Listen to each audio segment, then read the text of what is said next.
Today is Sunday, October 18th. The gospel lesson for today is from Matthew chapter 22, verses 15 through 22. Glory to you, O Lord.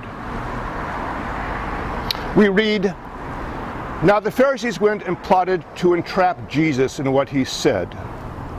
So they sent their disciples to him, along with Herodians, saying, 'Teacher, we know that you are sincere and teach the way of God in accordance with truth, and show deference to no one, for you do not regard people with partiality. Tell us then what you think. Is it lawful to pay taxes to the emperor or not?' But Jesus, aware of their malice, said, 'Why are you putting me to the test, you hypocrites? Show me the coin used for the tax.' And they brought to him a denarius. Then Jesus said to them, 'Whose head is this, and whose title?' And they answered, 'The emperor's.' Then Jesus said to them, 'Give therefore to the emperor the things that are the emperor's, and to God the things that are God's.' And when they heard this, they were amazed. And they left Jesus and went away. Praise to you, O Christ. My name is Dave Brower-Reekie, and I am the coordinator for the ELC Region 1 Disaster Preparedness Program. I'm pinch hitting for Bishop Kemple today, who usually prepares a sermon, she or one of her staff, for those of you in the Northwest Intermountain Synod. But they're all busy getting ready for the Bishop's Convocation, which takes place tomorrow. So I thought it'd be fun today to come to my tax accountant office. This is Bishop Barbara and Andrew Wicker, who do my taxes, because the text seems to be about taxes. But you know what? As I read the text, I find out that's wrong. The story is not about taxes. It's about this: silver. So we're in the wrong place. You ready? We need to move. Where we are now is the United States Immigration and Customs Enforcement Office in Portland, Oregon. I took my jacket off because my trip here was a little longer and sweatier than yours was. But I brought you here for a reason. I said that our text today is not about taxes, rather it's about this: silver. It's about symbols of abusive government authority. Now, why have I brought you here? I know this place well. A couple years ago, a number of religious leaders and I came here a couple times because ICE officers had arrested and illegally were detaining 30-some men. Most of them were Sikhs. Some of them were Latino workers. They've been taken from their homes, from their livelihood, from their families, from their children, and were being held at Sheridan Prison down the road. We came here to knock on that door, which at that time was glass, to ask if we could see the director to ask about that, because they were not allowed any legal representation, nor were they allowed visits from religious support people. So we knocked on the door, asked to see the director. We were told no, the director did not want to see us. So we asked if we could make an appointment. They said, no, we don't make appointments for that. So we called, and our calls were never returned. So we came several times to knock at the door to ask if we could talk. At that time, I was Bishop of the Oregon Synod, and it didn't make sense to me that public officials would not meet with citizens of this country. Today, this place is boarded up because the discontent that we experience right now today has erupted in violence.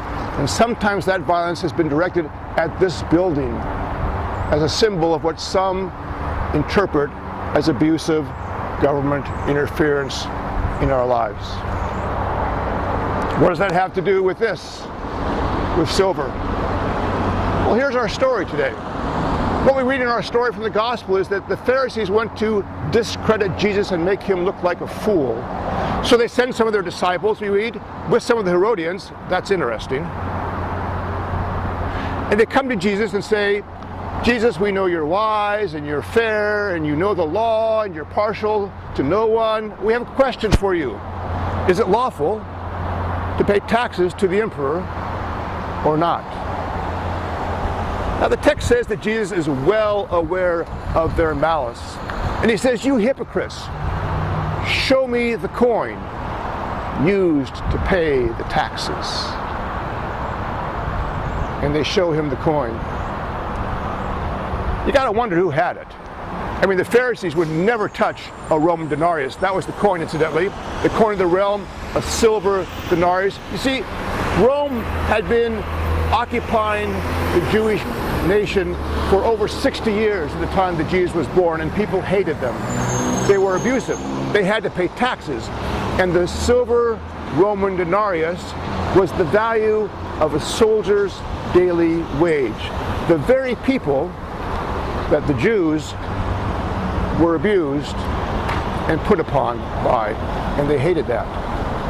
But it was also a silver coin, you see, because the Roman Empire had another rule, and that rule was that no occupied country could mint coins in silver.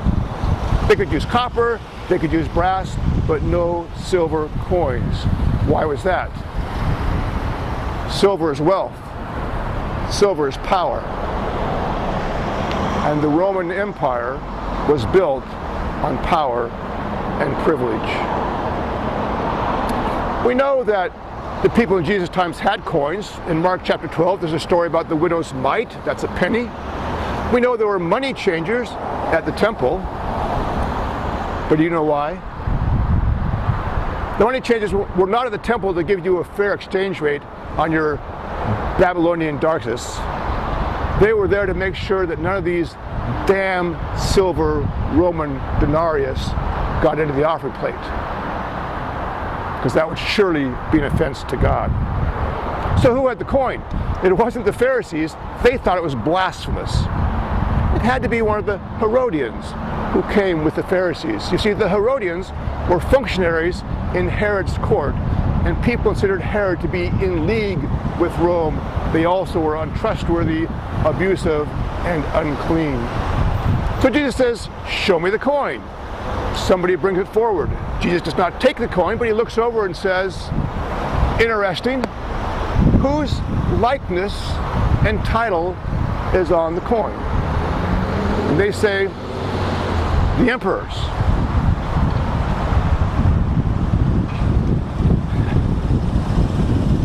Yes, there was a graven image of the emperor on the coin. Jewish coins never had pictures of people on them. It was considered a violation of the commandment against making graven images in the image of God, which humans were considered to be the only acceptable image of God. And the title, the title on the coin said, Flavius Caesar, son of the divine Augustus Caesar. Another blasphemous indicator. It's not about the taxes. It's about the silver. It's about the images that we interpret around power, privilege, lack of power, and lack of privilege. So this place is interpreted by many as a symbol of abusive power. And the reason it's boarded up now is because as other symbols of abusive power layer themselves upon each other right now with the Black Lives Movement and the imposition of federal troops that we've seen here in Portland, people are becoming violent. And that violence is spilled out on this place, the symbol, the silver. People get hurt in such a world. People get killed in such a world. So Jesus was murdered. Several black individuals have been in the news lately of being murdered, arrested, imprisoned. Harvey Milk was assassinated. All around the symbols of our discontent and our ability to navigate the world cleanly. George Floyd was killed in such a cauldron of tension. So Jesus, what do you think? Is it lawful? Is it in accordance with God's will? Is it wholesome? Is it holy? To pay taxes to the emperor? Jesus is not fooled. Jesus knows the hypocrisy and the tensions behind the question, and so he asks us to look at the symbol and think about it so that we too might understand the real question. And then he says, we have a problem, don't we? Here's what I think. You need to give to the government the things that are owing the government. And you need to render to God the things that faith demands. The gospel of the Lord. Some 100 years after the Roman Empire's murder of Jesus, another Messiah arose. His name was Simon Bar Kokhba. Under his military leadership, Jerusalem won freedom from Roman tyranny. The year was AD 132. Upon freedom, one of the first things Israel did was overprint silver Roman denarii with images of the temple, cornucopias, or other natural images. They remembered about silver. This silver Jewish zuz, struck in AD 133, reads, Year 2 of the freedom of Israel. And this silver zella was struck in AD 134. It reads, For the freedom of Jerusalem. In AD 135, Simon Bar Kokhba and his followers were killed by Roman troops as the empire once again claimed Israel as their own.